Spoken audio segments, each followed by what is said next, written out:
Hello students, आज इस video में मैं आपको झारखंड बोर्ड का जो मॉडल पेपर आया है 2024 के लिए उसमें ऑब्जेक्टिव क्वेश्चंस के आंसर बताने वाली हूं विद एक्सप्लेनेशन। तो चलिए शुरुआत कर लेते हैं फर्स्ट क्वेश्चन से।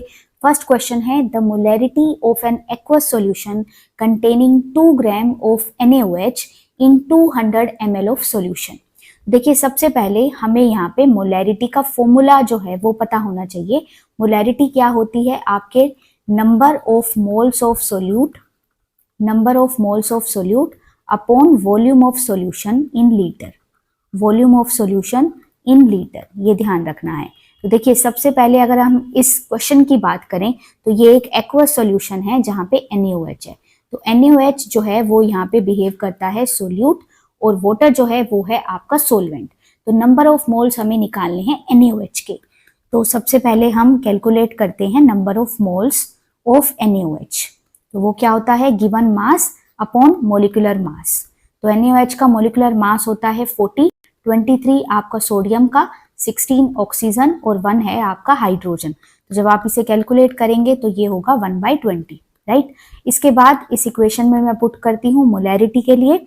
तो ये है आपका नंबर ऑफ मोल्स 1/20 अपॉन जो है वॉल्यूम लेना है, लेकिन वो लीटर्स में होना चाहिए। यहाँ पे हमें ml में गिवन है। तो हमें क्या करना होगा? इसको 1000 से हमें डिवाइड करना होगा। तो जब आप इस कैलकुलेशन को करेंगे तो आपके पास आंसर जो है वो आएगा ऑप्शन डी जो है वो यहाँ पे करेक्ट आंसर है 0.25। नेक्स्ट क्वेश्चन है question number 2। Among the following substance the lowest vapour pressure is exerted by. तो आपको 4 ऑप्शन गिवन है। इसके लिए मैं आपको एक ट्रिक देती हूँ। देखिए, जितना आपका लोएस्ट बॉइलिंग पॉइंट होगा या lower is the boiling point, उतना ही आपका वेपर प्रेशर जो है वो आपका ज्यादा होगा। या आप रिवर्स भी ले सकते हैं कि हाईएस्ट इज द और higher is the boiling point, lowest will be the vapour pressure. तो इन सभी के जब आप बॉइलिंग पॉइंट देखेंगे तो मरकरी का जो बॉइलिंग पॉइंट है वो आपको हाईएस्ट मिलेगा अबाउट 356 डिग्री सेल्सियस। तो जितना ज्यादा बॉइलिंग पॉइंट उतना ही कम आपको वेपर प्रेशर देखने को मिलेगा मरकरी के केस में। यहाँ पे मरकरी एटम का जो स्ट्रक्चर है वो भी यहाँ पे आपको आंसर प्रोवाइड करता है कि अट्रैक्शन ज्यादा है, इसीलिए बॉइलिंग पॉइंट भी ज्यादा है और वेपर प्रेशर यहाँ पे कम है। नेक्स्ट क्वेश्चन है third question, unit of Kb is. तो ये एक मेमोरी बेस्ड क्वेश्चन है। ऑप्शन डी जो है वो आपका आंसर है kelvin kg per mole. Next question is the quantity of charge required to obtain 1 mole of aluminium from Al2O3। देखिए, जो चार्ज होता है वो आपका इक्वल होता है कि आपको इलेक्ट्रॉन कितने रिक्वायर्ड हैं उस रिएक्शन में। तो अगर हम Al2O3 की बात करें तो यहाँ पे एल्यूमिनियम जो है वो +3 ऑक्सीडेशन स्टेट में प्रेजेंट है। तो Al3 से हम Al में जा रहे हैं, +3 से 0 में जा रहे हैं। तो नंबर ऑफ इलेक्ट्रॉन कितने यूज किए हैं हमने? 3 इलेक्ट्रॉन यूज किए हैं। तो आपका चार्ज जो होगा वो भी कितना होगा? 3 फेराडे। जितने इलेक्ट्रॉन आप यूज करेंगे किसी भी रिएक्शन में उतने ही फेराडे आपको चार्ज भी वहां पे लगाना होता है। तो फोर्थ का सी ऑप्शन जो है वो करेक्ट आंसर है। इसके बाद क्वेश्चन नंबर 5 जो है the molar conductivity is maximum for the solution of. कौन सी कंसंट्रेशन के लिए आपको मोलर कंडक्टिविटी जो है वो मैक्सिमम देखने को मिलेगी? तो इसके लिए भी एक ट्रिक है। आपको जो कॉन्सेंट्रेशन जो होती है वो आपका इन्वर्सली प्रोपोर्शनल होता है मोलर कंडक्टिविटी के। तो जितना ज्यादा आपका मोलर कंडक्टिविटी होगी कंसंट्रेशन उतनी ही कम होगी, या रिवर्स वाइस वर्सा भी बोल सकते हैं। कंसंट्रेशन जितनी कम मोलर कंडक्टिविटी उतनी ज्यादा। तो सभी ऑप्शंस में अगर हम देखेंगे तो डी ऑप्शन में जो आपकी कंसंट्रेशन है वो लीस्ट है, तो मोलर कंडक्टिविटी यहाँ पे मैक्सिमम होगी। तो D option is the correct. Next question है question number 6 the specific conductance of 0.1 molar NaCl solution is 1.01 into 10⁻⁻² per ओम पर सेंटीमीटर। और आपसे यहाँ पे मोलर कंडक्टेंस पूछता है। तो देखिए, यहाँ पे इस फॉर्मूले का हमें यूज करना होगा K × 1000/m। जब इन सभी वैल्यूज को आप यहाँ पे पुट करेंगे, देखिए K की वैल्यू गिवन है 1.01 इंटू 10⁻⁻² इंटू 1000 अपॉन है आपका m 0.1। तो जब आप इसको सोल्व करेंगे तो आपके पास ए ऑप्शन जो है वो आपका करेक्ट आंसर होगा। नेक्स्ट क्वेश्चन है question number 7 radio active disintegration is an example of. देखिए, जितनी भी रेडियो एक्टिव आपकी रिएक्शंस होती हैं वो सभी फर्स्ट ऑर्डर की होती हैं, राइट। तो B option is the correct. Next question है question number 8, unit of rate and rate constant are same for the reaction. तो देखिए किसी भी रिएक्शन की जो रेट होती है वो होती है change in concentration with time, तो अपॉन टाइम। तो कॉन्सेंट्रेशन को हम जनरली लेते हैं मोल पर लीटर में, अपॉन टाइम, टाइम को आप मिनट, सेकंड या आर में किसी में भी ले सकते हैं। और जो जीरो ऑर्डर होता है उसका जो रेट कांस्टेंट अगर आप देखेंगे तो उसकी भी आपकी जो यूनिट है वो यही होती है, मोल पर लीटर पर सेकंड। टाइम को आप सेकंड, मिनट और आर में जैसे कि मैंने बताया किसी में भी ले सकते हैं। तो यहाँ पे आंसर जो है वो है A, zero order. Next question, question number 9, the rate constant of a first order reaction is 2 × 10⁻⁻² per minute, the half life period of reaction is. तो देखिए ये एक फर्स्ट ऑर्डर रिएक्शन है और हमें पता है कि फर्स्ट ऑर्डर रिएक्शन का जो हाफ लाइफ पीरियड है उसका रिलेशन होता है T half is equal to 0.693 upon K. के की वैल्यू आपको गिवन है तो यहाँ पे हमें पुट करनी है उसकी वैल्यू और आपको इसका जो आंसर है वो मिलने वाला है। तो T half is equal to 0.693 upon क्या है 2 × 10⁻⁻²। जब आप इसको सोल्व करेंगे तो आपका आंसर आएगा option B 34.65 minute. Next question, question number 10, during the course of chemical reaction the rate of reaction. तो रेट ऑफ रिएक्शन का क्या इम्पैक्ट आपके टाइम के साथ पड़ेगा वो हमें यहाँ पे बताना है। तो हमें पता है कि किसी भी रिएक्शन के ड्यूरिंग जो आपकी कॉन्सेंट्रेशन है वो डिक्रीज होती है। तो कॉन्सेंट्रेशन अगर डिक्रीज होती है तो रेट भी क्या होगी, वो भी डिक्रीज होगी। तो जो सी ऑप्शन है वो यहाँ पे करेक्ट है, decreases with time. Next question, question number 11, which of the following transition metal ion is colourless. तो देखिए कलरलेस जो सोल्ट हैं या कंपाउंड हैं वो तब आपको मिलेगा जब आपका डी ऑर्बिटल जो है वो फुल्ली फिल्ड हो, जहाँ पे कोई वैकेंट आपका ऑर्बिटल ना हो इलेक्ट्रॉनिक ट्रांजिशन के लिए। तो अगर आप इन सभी को देखेंगे तो जिंक जो है यहाँ पे Zn2 पॉजिटिव की फॉर्म में उसकी इलेक्ट्रॉनिक कन्फिग्रेशन है D10। D10 मतलब कि डी ऑर्बिटल फुल्ली फिल्ड है, यहाँ पे आपके ट्रांजिशन पॉसिबल नहीं है, इसीलिए जिंक के जो सोल्ट हैं वो कलरलेस होते हैं। तो सी ऑप्शन जो है वो यहाँ पे आपका करेक्ट आंसर है। Next question, question number 12, which of the following transition metal ion has highest magnetic moment. Magnetic moment जो है वो आपके नंबर ऑफ अनपेयर्ड इलेक्ट्रॉन पे डिपेंड करता है। जितने ज्यादा आपके नंबर ऑफ अनपेयर्ड इलेक्ट्रॉन होंगे मैग्नेटिक मोमेंट भी उतना ज्यादा होगा। तो अगर आप सभी की इलेक्ट्रॉनिक कन्फिग्रेशन यहाँ पे लिखेंगे तो Cu2 पॉजिटिव में आपको एक अनपेयर्ड इलेक्ट्रॉन देखने को मिलेगा। Ni2 पॉजिटिव 3d8 के केस में आपको 2 अनपेयर्ड इलेक्ट्रॉन देखने को मिलेंगे। CO2 पॉजिटिव के केस में जहाँ पे D7 इलेक्ट्रॉनिक कन्फिग्रेशन है वहां पे आपको 3 अनपेयर्ड इलेक्ट्रॉन देखने को मिलेंगे। और Fe2 पॉजिटिव के केस में जहाँ D6 इलेक्ट्रॉनिक कन्फिग्रेशन है यहाँ पे आपको मैक्सिमम नंबर मतलब 4 नंबर ऑफ अनपेयर्ड इलेक्ट्रॉन देखने को मिलेंगे। तो यही आपका आंसर है कि यहीं पे आपको हाईएस्ट मैग्नेटिक मोमेंट देखने को मिलेगा। नेक्स्ट क्वेश्चन है question number 13, the hybridisation involved in this compound. देखिए अगर हम इस कंपाउंड की बात करें तो Ni जो है वो +2 ऑक्सीडेशन स्टेट में है।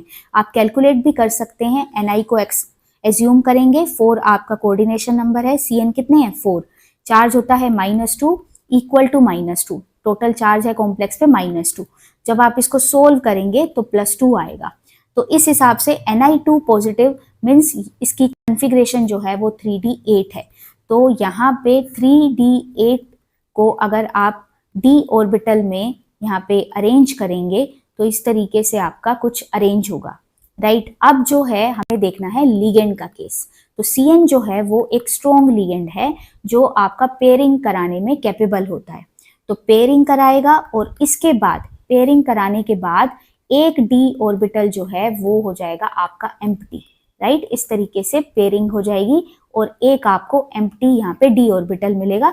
इसके बाद आपके 4s जो है वो ऑर्बिटल आएगा, ये 3d था, उसके बाद आपके आएंगे 4p। तो हमें कोऑर्डिनेशन नंबर 4 है उसके अकॉर्डिंग हमें 4 एम्प्टी ऑर्बिटल चाहिए। तो यहाँ पे आपको p ऑर्बिटल जो है वो आपको यहाँ पे 2 चाहिए। तो टोटल क्या हो जाएगा D1s एंड 2p। तो आपका हाइब्रिडाइजेशन है option B DsP2। Next question है question number 14, which of the following is not a neutral ligand. तो देखिए हमें सभी को पता है कि H2O पे कोई चार्ज नहीं है, अमोनिया पे कोई चार्ज नहीं है, CO पे भी कोई चार्ज नहीं है। तो जो NO2 है, ONO जो है वो आपका एक न्यूट्रल लिगेंड नहीं है, राइट, ये चार्ज लिगेंड है।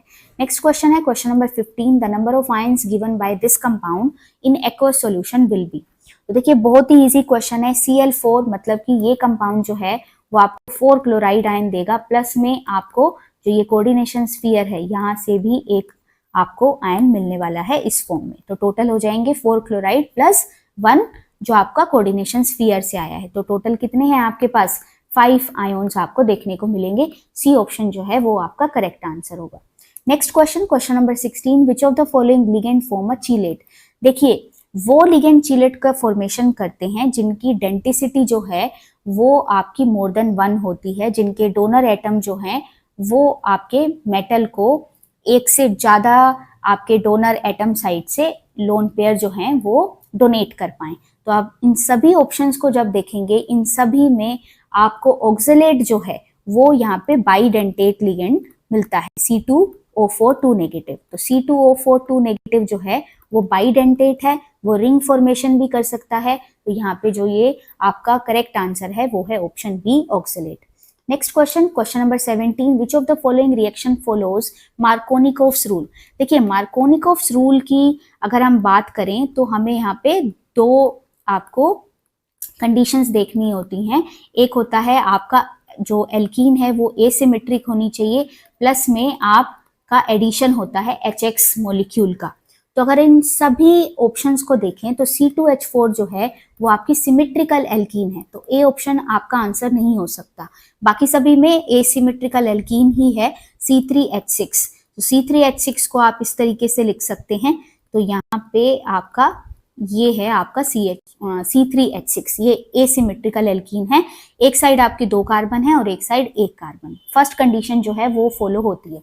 नेक्स्ट कंडीशन हमें देखनी है और यही आपको आपका गिवन रिक्वायर्ड आंसर देने वाला है। तो HX होना चाहिए, X मतलब हेलोजन, राइट। तो ये हो सकता है आपका HCl, ये हो सकता है आपका HI, ये हो सकता है आपका HBr या फिर HF। तो C ऑप्शन जो है यहाँ पे आपको HBr या HX देखने को मिलता है। बाकी जो B ऑप्शन और D ऑप्शन है यहाँ पे आपको HX नहीं है, यहाँ पे आपको X2 देखने को मिल रहे हैं, राइट। सिर्फ आपको हेलोजन देखने को मिलता है। जो C ऑप्शन है यही आपका रिक्वायर्ड आंसर है। नेक्स्ट क्वेश्चन है question number 18, which of the following compound has the highest boiling point. देखिए बॉइलिंग पॉइंट जो है वो सरफेस एरिया पे भी डिपेंड करता है। जितना ज्यादा सरफेस एरिया होगा, लेंथ होगी उस मॉलिक्यूल की, उतना ही ज्यादा आपका बॉइलिंग पॉइंट होगा, क्योंकि van der Waals forces of attraction वहां पे ज्यादा होते हैं। तो बी ऑप्शन जो है यहाँ पे सरफेस एरिया या जो लेंथ अगर आप कहेंगे वो सबसे ज्यादा है, राइट। बाकी जो ऑप्शन है वहां पे ब्रांचिंग आपको देखने को मिल रही है, या फिर यहाँ पे 3 कार्बन है, यहाँ पे आपके मैक्सिमम नंबर ऑफ कार्बन भी हैं। तो आपका बी ऑप्शन जो है वो आपका करेक्ट आंसर है। नेक्स्ट क्वेश्चन है question number 19, which of the following alkyl halide is hydrolysed bye SN1 mechanism. SN1 mechanism में आपका कार्बोकैटाइन की फॉर्मेशन होती है, और कार्बोकैटाइन की फॉर्मेशन अगर होती है तो हमें उसका स्टेबिलिटी ऑर्डर भी देखना होगा। जितना ज्यादा स्टेबिलिटी आपका होगा कार्बोकैटाइन का, उतनी ज्यादा आपके मैकेनिज्म के होने की प्रोबेबिलिटी होती है, राइट। तो अगर आप सभी ऑप्शंस में देखेंगे तो जो आपका डी ऑप्शन है वहां पे आपको टर्शरी कार्बोकैटाइन देखने को मिलेगा, जो सबसे ज्यादा यहाँ पे स्टेबल है। तो डी ऑप्शन जो है वहां पे आपके SN1 मैकेनिज्म होने की प्रोबेबिलिटी सबसे ज्यादा है। नेक्स्ट क्वेश्चन है question number 20, the ease of dehydrohalogenation of alkyl halide with alcoholic KOH। तो एल्कोहलिक KOH जो है वो यहाँ पे आपको क्या कराएगा, एलिमिनेशन रिएक्शन कराएगा। एलिमिनेशन रिएक्शन में आपको जो रूल फॉलो होगा उस रूल का नाम है सेजफ रूल। सेजफ रूल के अकॉर्डिंग जो आपका मोर एल्काइलेटेड जो आपका या सब्स्टिट्यूटेड एल्कीन होती है वही आपको जो है मेजर प्रोडक्ट देती है। तो जितना ज्यादा सब्स्टिट्यूशन होगा, जितना ज्यादा एल्काइलेटेड आपका एल्कीन होगा, जो आपका किसमें पॉसिबल है, जब आपके ब्रांचिंग ज्यादा हो। तो 3rd डिग्री जो है, देन आपका 2nd degree and then 1st degree. तो इस टाइप का आपका ऑर्डर देखने को मिलेगा। नेक्स्ट क्वेश्चन है question number 21, which of the following halo alkane is most reactive. Halo alkane means आपका इस टाइप से आपका जो मॉलिक्यूल है वो होगा RX। R कोई भी कार्बन चेन हो सकती है एल्केन की, और X जो है वो आपका हेलोजन है। तो अगर हम RX की बात करें, जब आप ग्रुप नंबर 17 में जाते हैं, fluorine, chlorine, bromine to iodine, तो आपका साइज बढ़ रहा है, एटम का साइज बढ़ रहा है, तो बॉन्ड लेंथ बढ़ेगी और जो ये बॉन्ड है ये वीक होता चला जाएगा, रिएक्टिविटी इंक्रीज होगी। तो अगर हम क्लोरीन और ब्रोमीन में कंपेयर करें तो ब्रोमीन जो है उसकी रिएक्टिविटी ज्यादा होगी। अभी यहाँ पे पोजीशन की भी बात करता है, तो प्रोपेन की बात करता है तो 3 कार्बन होंगे। अगर हम 1 ब्रोमोप्रोपेन की बात करें तो यहाँ पे जो कार्बोकैटायन बनेगा वो फर्स्ट डिग्री होगा, और अगर हम 2 ब्रोमोप्रोपेन की बात करें तो यहाँ पे कार्बोकैटायन जो होगा वो सेकंड डिग्री होगा। सेकंड डिग्री कार्बोकैटायन जो है वो ज्यादा स्टेबल है फर्स्ट डिग्री से, राइट। तो उस रिएक्शन के होने की प्रोबेबिलिटी भी ज्यादा होगी और रिएक्टिविटी भी। तो इसलिए जो डी ऑप्शन है वो आपको क्या है, वो आपको करेक्ट आंसर देने वाला है। नेक्स्ट क्वेश्चन है question number 22, conversion of ethyl alcohol into acetaldehyde is an example of. तो आप एल्कोहल से जा रहे हैं एल्डिहाइड में, तो एल्कोहल से एल्डिहाइड या कीटोन में जब आप जाते हैं तब आपका क्या होता है, ऑक्सीडेशन रिएक्शन। तो आप ऑक्सीडाइजिंग एजेंट को यूज करते हैं, तो आंसर है ऑक्सीडेशन बी। नेक्स्ट क्वेश्चन है question number 23, the product formed when sodium phenoxide react with carbon dioxide. तो देखिए यहाँ पे जो आपकी रिएक्शन है वो कुछ इस तरीके से है, सोडियम फिनॉक्साइड आपने लेना है और CO2, तो आपका जो प्रोडक्ट बनने वाला है वो होगा आपका सैलिसिलिक एसिड। तो सी ऑप्शन जो है वो आपका करेक्ट आंसर है। Next question, question number 24, ether is formed from ethyl alcohol in the presence of H2SO4 at. तो ये एक मेमोरी बेस्ड क्वेश्चन है। तो आपने देखा होगा अपनी बुक में भी कि जब हम इथाइल एल्कोहल को H2SO4 की प्रेजेंस में जब 413 केल्विन पे आप रिएक्ट कराते हैं तब आपको ईथर की फॉर्मेशन होती है। Last question, question number 25, the product of hydrolysis of ozonide of 1 butene. देखिए 1 ब्यूटीन कुछ इस तरीके से आपका स्केलेटल स्ट्रक्चर होगा, आपको ओजोन से इसकी रिएक्शन करवानी है। तो जब आप ओजोन से रिएक्शन करवाएंगे तो कुछ इस टाइप से आपका प्रोडक्ट फॉर्मेशन होगी, राइट। तो अगर आप देखें तो यहाँ पे देख सकते हैं कि लेफ्ट हैंड साइड पे आपको 3 कार्बन की चेन दिखाई दे रही है और राइट हैंड साइड पे 1 कार्बन, मतलब 3 कार्बन और एक प्रोडक्ट आएगा आपका दैट इज कंटेनिंग 1 कार्बन। तो अगर हम सभी ऑप्शंस में देखें तो सी ऑप्शन में आपको इससे मिलता जुलता आपको आंसर दिखाई दे रहा है, propanal and methanal, 3 carbon 1 carbon. तो जो ये आपका सी ऑप्शन है यही आपका करेक्ट आंसर है। तो आई होप इन सभी क्वेश्चंस ने आपको हेल्प किया होगा आपके फाइनल एग्जाम की तैयारी के लिए। Best of luck from my